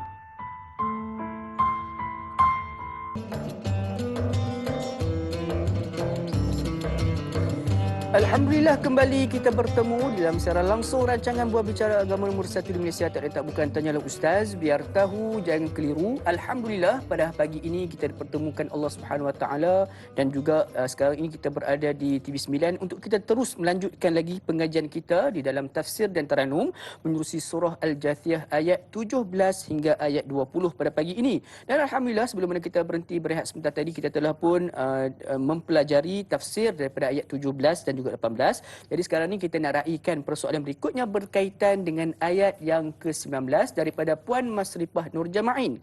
Assalamualaikum Ustaz, Da'i dan semua kru yang bertugas. Waalaikumsalam warahmatullahi. Ayat yang ke-19. Apakah yang Allah maksudkan dengan dan sesungguhnya orang-orang yang zalim itu tolong menolong sesama mereka? Mohon pencerahan Ustaz. Terima kasih. Hashtag biar tahu, jangan keliru. Jadi doktor, boleh doktor teruskan dengan tafsir ayat yang ke-19 insya-Allah. Silakan. Okey, ayat ke-19. Terima kasih kepada yang bertanya. Ayat ke-19, Allah Subhanahu Wa Taala berfirman, sesungguhnya innahum lan yughnu anka minallahi syai'a. Sesungguhnya mereka tidak sekali-kali akan dapat menyelamatkanmu sedikit pun dari azab Allah kalau engkau menurut mereka. Maksudnya sekiranya lah dengan ayat yang sebelum ni, kan bila ayat sebelum ni summa ja'alnaka ala syari'ati minal amri fattabi'a wa la tattabi' ahwa'al ladina la ya'lamun. Jangan ikut cara hidup ataupun jangan ikut hawa nafsu ataupun agama yang dibina di atas hawa nafsu dengan keinginan. Sebab kita agama hawa nafsu ni agama yang dibina atas keinginan sendirilah. Tidak ada satu panduan. So kalau kita tanya kenapa kamu sembah, kenapa kamu buat sembah ni, kenapa kamu buat ni, kenapa amalan ni, dia kata nenek moyang kami buat, jadi kami kena buat. So itu bukannya hujah, itu adalah alasan yang mana tidak membawa tak ada signifikan, tak ada justifikasi yang jelas. So mesti ada justifikasi yang jelas.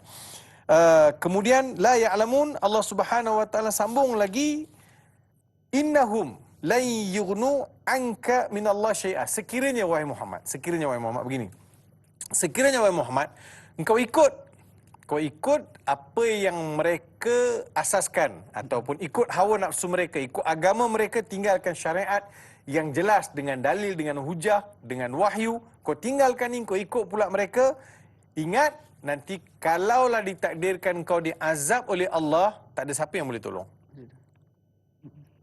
Jadi kalaulah kita ikut, mesti ada orang boleh tolong. Betul tak? Ustaz ikut Da'i Luqman buat satu benda, tersilap. Da'i mesti kata, oh sorry Ustaz, sorry Ustaz, saya tolong Ustaz.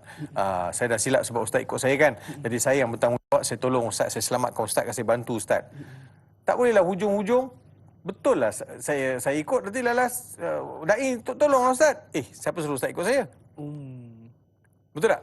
Dia sama juga besok pula. Nanti Iblis dekat mahsyar besok, dekat akhirat besok, dia akan menjawab balik. Ma'ana bimusrikhikum wa ma antum bimusrikhi inni kafartu bima asyraktumuni min qabl. Dia kata, kamu janganlah memekik-mekik menyalahkan aku dan aku tidak akan memekik-mekik salahkan kamu. Kalau ikutkan aku ni dah lama dah rosak, dah lama dah kufur pada Tuhan. Kalian pun tahu, habis kalian ikut aku kenapa? Jadi dia akan berhujah balik. Dia akan pertahankan apa yang dia buat. Dia ada alasan-alasan dia. Jadi kita ni dalam syariat Nabi Muhammad sallallahu alaihi wasallam, Allah Taala beritahu, kalau engkau ikut, mereka tak akan selamatkan kau. Maksudnya tadi saya dah sebut, pukul anak sindih menantu. Jadi Nabi Muhammad tidak akan ikut. Nabi Muhammad sallallahu alaihi wasallam tidak akan ikut, tidak akan patuh sebab Allah dah jaga Nabi Muhammad daripada awal. Sebab itu Nabi Muhammad tidak sembah perkara selain daripada Allah Subhanahu wa taala, sebab susur galur itu memang Allah pelihara. Allah jaga kesucian Nabi Muhammad sallallahu alaihi wasallam. Jadi kalau lihat pada ayat ni, kalau Nabi Muhammad ikut agama atau hawa nafsu mereka ni, mereka kalaulah ikut hawa nafsu mereka, Allah seksa, mereka tak boleh buat apa-apa. Jadi seolah-olah beri andaian bahawa Nabi Muhammad ada kemungkinan. Tidak, sebenarnya ayat ini nak ingatkan saya, ingatkan saudara. Sekiranya saudara tinggalkan agama Islam, ikut ajaran lain atau panduan-panduan lain, atau tinggalkan agama Islam sebahagiannya dan sebahagian lain ikut panduan lain, acuan lain, kelak kalau saudara diseksa, siapa nak tolong? Macam ajaran kita kata Ibu Yati apa dia kata. Kita pun ikut, nampak macam logik lah Ustaz, nampak macam betul lah Ustaz, saya rasa macam seronok lah Ustaz, ikut. Nanti kalau besok kena seksa, adakah dia akan tolong? Tak ada. Dia tolong tak? Dia tak akan tolong. Dia akan lepas diri. Sebab apa dia akan lepas diri? Dia sendiri pun kena seksa. Di atas kesalahan, atas kesilapan. Kalau dia tak bertaubat lah. Kalau bertaubat, itu terpulang kepada Allah Subhanahu wa ta'ala. Nampak kan, saudara? Jadi, hari ini kita mesti berhati-hati. Kita tidak boleh tinggalkan Islam, ambil pilihan lain. Sebab itu Syed Qutb yang meninggal pada tahun 1387, dalam tafsir beliau sebut begini, "Tsumma kataballahu al-khilafata fil ard war-riyas wa risalati jadidatin wa rasulin jadid." Allah Subhanahu wa taala telah menetapkan satu ketetapan. Siapa yang harus mentadbir dan menguruskan alam ini, bumi ini, dengan risalah yang baru, dengan nabi yang baru. Yang mana sebelum itu tak ada rasul, tak ada nabi di zaman Makkiyah. Yuraddu ila syariatillah istiqamatihi. Dikembalikan panduan itu kepada syariat Allah, iaitu syariat yang diberikan oleh Allah kepada Nabi Muhammad SAW. Kemudian ila qiyadatis sama' yahkumu syariatullah la ahwa al-bashar fi hadhil qiyadah. Jadi digunakan panduan Tuhan, Al-Quran dalam membina umat, membina dunia ini, bukan mengikut hawa nafsu. Ikut hawa nafsu, tengok apa yang jadi. Apa jadi? Kan lama-kelamaan manusia akan hilang hala tuju. Percayalah cakap saya, dia mesti ada satu guide, satu petunjuk. Jangan dilihat Islam ini atau jangan dilihat Al-Quran ini sebagai kitab yang mundur. Tak. Apa yang saudara nak? Bagi tahu saya, kita boleh tunjukkan dalam Al-Quran bagaimana Al-Quran guide. Hari ini kita bercakap mengenai motivation, kita bercakap mengenai kualiti, kita bercakap mengenai itu dan ini. Yang menjadikan para sahabat itu berkualiti, yang menjadikan mereka ini adalah generasi yang tidak akan kita jumpa sampai bila-bila, digelar sebagai jil Quran, nama-nama mereka disadurkan dengan gelaran radhiyallahu anhum. Allah redha kepada mereka. Sebab apa? Sebab mereka ikut Quran. Mereka dipandu, diasuh dengan Al-Quran Al-Karim. Mereka tinggalkan semua ideologi-ideologi. Walaupun sebelum itu zaman jahiliah mereka dipengaruhi. Jadi nak beritahu bagaimana Allah Subhanahu wa taala beritahu kepada kita dan kepada seluruh manusia ni, kalau kod-kod ada cenderung nak ikut tinggalkan Islam, ikut ajaran lain, ataupun Islam ini atas nama tapi dia punya presentation adalah mengikut panduan yang lain. Jadi wa inna zalimina ba'duhum awliya'u ba'd. Sesungguhnya golongan yang zalim, Allah Taala gunakan perkataan zalim. Zalim apa dia? Meletakkan sesuatu tidak kena pada tempat dia.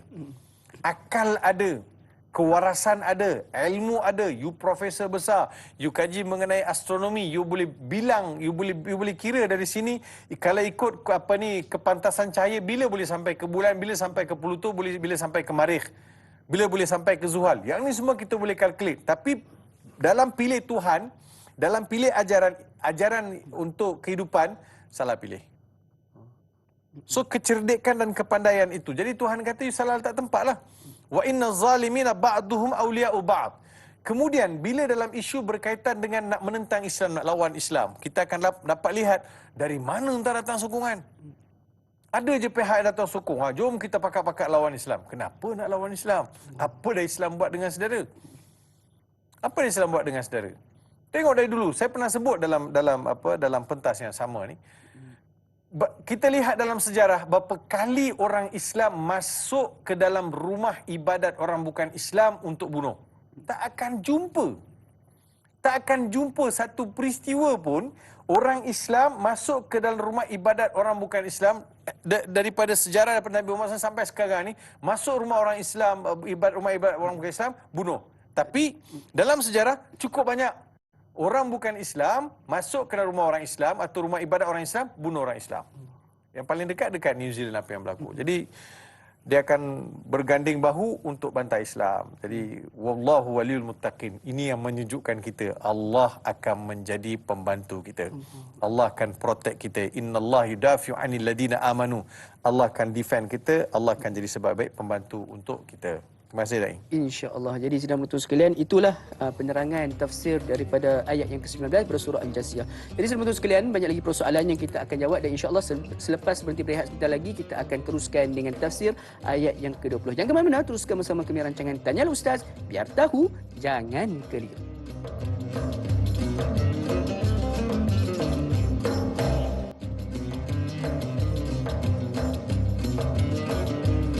Alhamdulillah, sedang betul sekalian, kembali kita bertemu pada pagi ini dalam rancangan Tanyalah Ustaz, biar jangan keliru. Hari Jumaat, jom ayuh sama-sama kita memperbanyakkan selawat ke atas baginda SAW, kerana ada sepotong hadis yang menyebutkan barang siapa yang memperbanyakkan selawat ke atasku pada hari Jumaat, maka dia layak untuk mendapatkan syafaatku di akhirat kelak. Jom sama-sama kita memperbanyakkan selawat. Allahumma salli ala sayyidina Muhammad wa ala ali sayyidina Muhammad.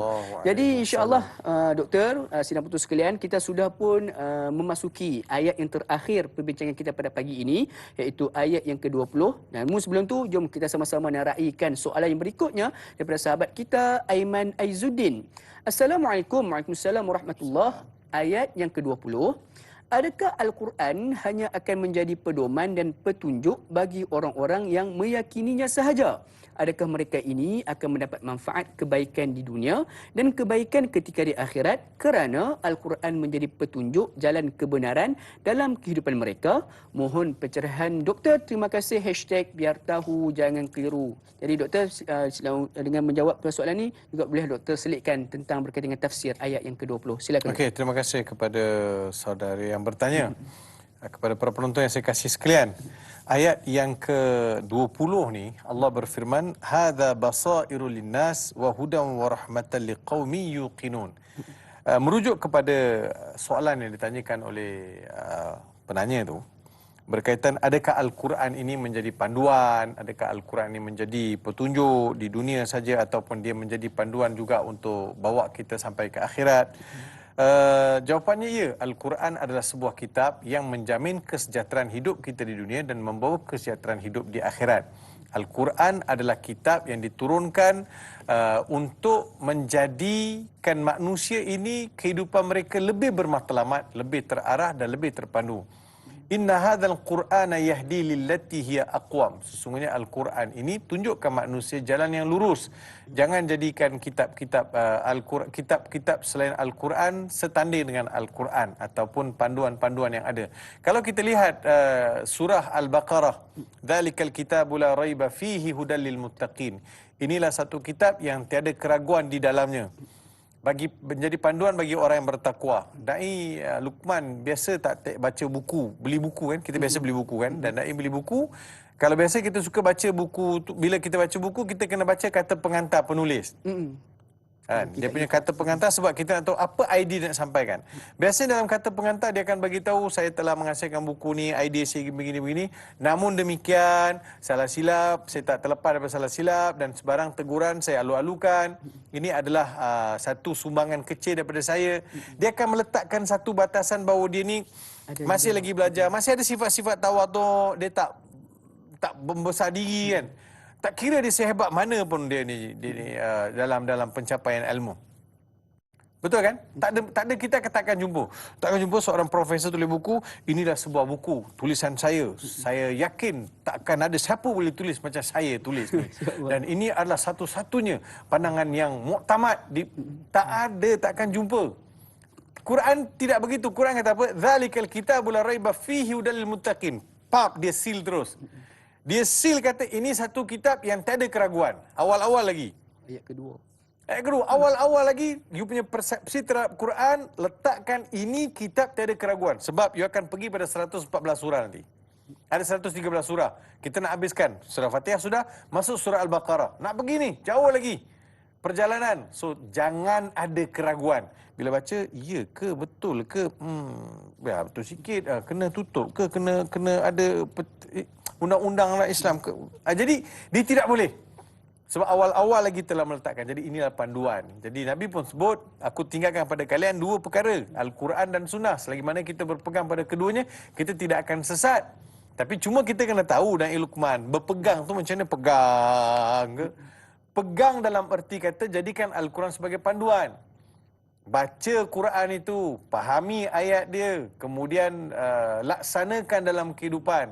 Quran ni dia tidak dibaca sekadar untuk dapat pahala. Dai Luqman, orang kita kadang-kadang dia mempunyai satu stigma yang saya rasa perlu dipulihkan. Pulihkan macam mana? Dia baca Quran, dia kata, "Oi, jom baca Quran, share satu huruf 10 pahala." Takkan dari dulu sampai sekarang baca satu huruf 10 pahala? Takkan kita jadi umat yang very kalkulatif dengan pahala? Okey, saya ambil lah. Saya setuju. Okey, memang ada pahala sebab hadis Nabi sahih. Setiap satu huruf dapat 10 pahala. Tapi bayangkan kalau saya baca 10 huruf dan 10 huruf tu saya faham dan saya laksanakan. Besar mana pahala tu? Lagi besar. Lagi besar. Kalau baca saja innahum lan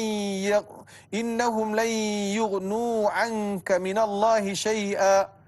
Baca tu dapat pahala. In, amza, nun, ha, mim, 10, 20, 30, 40, 50, 60, 70, 80, 90, 20, 90, 100. Jadi banyak pahala tu. Baca dapat banyak pahala. Beratus-ratus pahala dapat. Kalau baca sekadar baca dapat pahala, boleh bayang tak kalau saya faham apa maksud innahum, apa makna lan, apa makna yughnu. Besar mana pahala. Jadi sebab itu nak jadikan panduan Al-Quran ni dia bukan sekadar baca semata-mata tapi adalah proses faham. Saya menggalakkan, saya sangat menyokong dan juga sangat berharap umat ini kembali menghayati Al-Quran. Penawar tuan-tuan. Al-Quran adalah penawar. Jangan dia akan pulihkan kita. Ekonomi ke, Covid ke, semua penawar ada dalam Al-Quran Al-Karim. Jadi ayat yang ke-20 ni Allah Taala sebut hadza. Hadza ini merujuk pada Al-Quran. Ini Quran basair. Basair asal perkataan basirah. Basirah. Tuan-tuan lihat basair dengan basirah dengan basar. Kalau basair, dia merujuk kepada mata hati. Basair. Kalau mata kepala, absar. Basair, mata hati. Absar, mata kepala. Dia dua-dua jadi plural. Absar, mata kepala yang melihat. Basair, mata hati. Jadi, hadza basairul linas. Ini Quran, dia adalah mengetuk mata hati, membuka mata hati manusia. Linas, dia tak kata lil mukminin. Ayat ni tak sebut hadza basairul lil mukminin. Ini adalah petunjuk yang membuka mata hati kepada orang beriman. Tak, semua manusia. Tak kira kamu beriman, kamu tak beriman. Kalau kamu lihat Quran, kamu dengar Quran, kamu cuba faham Quran, dia akan membuka mata hati. Tapi kena baca, kena faham, dekati Quran dengan niat yang suci, niat yang baik untuk mengenal kebenaran. Untuk apa? Wahudan warahmatan liqaumin yuqinun. Jadi Al-Quran sifat dia huda, petunjuk, membawa manusia ke jalan lurus. Rahmat, tanda kasih sayang Allah Subhanahu Wa Taala. Tanda kasih. Kita beli kereta, kita dapat buku manual. Nak operate kereta, kita beli washing machine pun dapat. Kita beli handphone pun kita dapat buku manual. Manusia ni Tuhan bagi buku panduan. Macam mana nak baca, macam mana nak olah manusia ni, nak uruskan manusia. So, untuk itu, dia akan jadi rahmat. Jadi Tuhan bagi ni tanda kasih lah.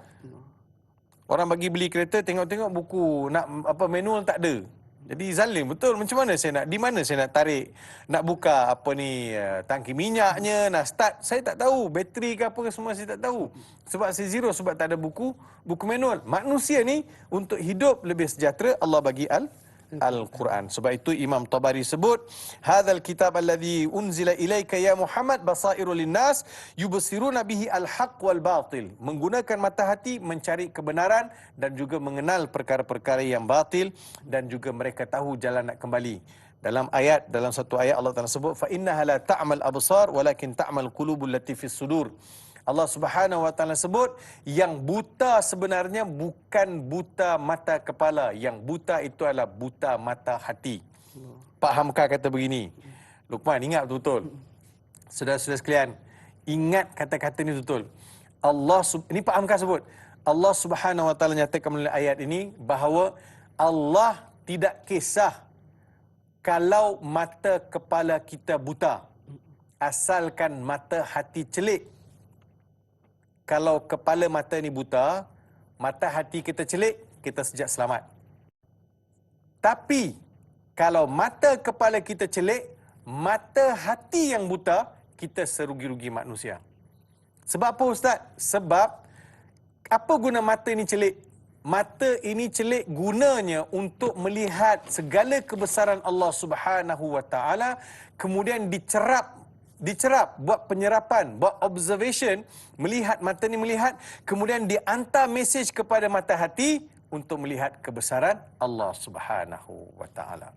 Itu yang kita kata ulul albab, golongan ulul albab. Siapa itu golongan ulul albab? Siapa golongan yang ada basirah, ada basair, atau golongan ulul albab? Mereka yang Tuhan berikan kehalusan hati untuk menyingkap melihat kebesaran Allah. Ni mata hati yang celik. Apa guna kalau mata hati celik, kalau mata hati buta? Apa-apa saja tengok, tak ada kesedaran.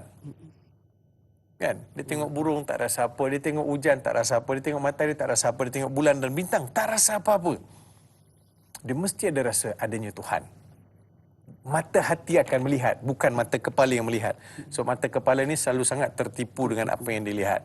So, jadi bersayogialah mereka yang mata hati dia celik, mata kepala celik.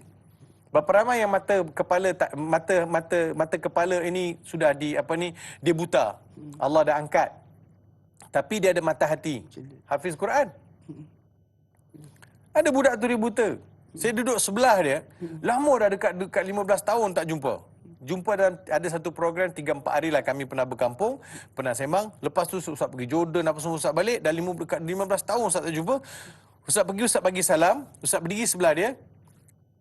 Da'i tahu dia buat apa? Dia datang dekat, dia hidu. Dia hidu, dia cium. Dekat je. Dia gunakan deriam hidung dia. Dia, Ustaz Farid, lama tak jumpa. Sebab saya, Allah Subhanahu Wa Taala beri dia kejernihan hati. Kan ada adik Qayyum kan di Kelantan yang Johan Kori kebangsaan baru-baru ni. Betul. Di Kedah dia di peserta Sabah juga buta. Dia baca Quran, menitis saya mata saya, ya Allah ya Rabbi ya Karim. Sedapnya dia baca Quran. Boleh baca dengan braille dia. Allah dia sentuh aja titik-titik tu. Kita ni Quran Allah. Saya ada guru dekat Jordan dulu, nama dia Fadl Hasan Abbas. Menitis saya mata. Satu kuliah dia tanya, bila sampai dekat syair Sama' Zurqa, langit yang biru. Dia buta. Dia tanya, langit biru tu macam mana Sebab tak kita dapat tengok macam-macam ciptaan Allah Subhanahu Wa Taala. Harusnya kita lebih dekat dengan Allah Subhanahu Wa Taala dengan panduan Al-Quran. Jadi Al-Quran adalah panduan. Gunakan mata hati untuk mencari petunjuk Tuhan dan juga kasih sayang Allah Subhanahu wa taala. Yang penting kena ada keyakinan yang mutlak Allah tersebut, yuqinun. Keyakinan yang mutlak terhadap apa yang kita percaya pada hari ini. InsyaAllah, mudah-mudahan Allah SWT memberikan kita mata kepala dan juga mata hati yang celik. Amin ya Rabbal Alamin. Jadi doktor, kita sudah pun berada di penghujung rancangan. Sedikit bacaan doa ringkas pada yang berbahagia doktor, agar Allah merahmati pertemuan kita pada pagi ini. Silakan doktor. Amin. Bismillahirrahmanirrahim. Alhamdulillahi Rabbil Alamin. Wassalatu wassalamu ala ashrafil anbiya'i wal mursalin. Sayyidina Muhammad wa ala alihi wa sahbihi ajma'in. Ya Allah ya Tuhan kami, di penghujung kuliah kami pada pagi ini dalam program Tanyalah Ustaz, setelah kami mentadabbur ayat suci Al-Quran surah Jathiyah daripada ayat 17 hingga ke-20, apalah kiranya ya Allah, kau rahmatilah kami, kau limpahkanlah kasih sayang ke atas kami ya Allah, jadikanlah kami generasi yang cintakan Al-Quran, cintakan ilmu pengetahuan ya Allah ya Rahman ya Rahim. Dengan syafaat Nabi Muhammad sallallahu alaihi wasallam, syafaat Al-Quran, kami mohon apalah kiranya kau angkat segera wabak COVID-19 dari permukaan bumi ini. Kau berilah kesembuhan kepada mereka yang positif COVID-19 atau kepada mereka yang sedang terlantar di hospital. Berilah mereka kesembuhan ya Allah.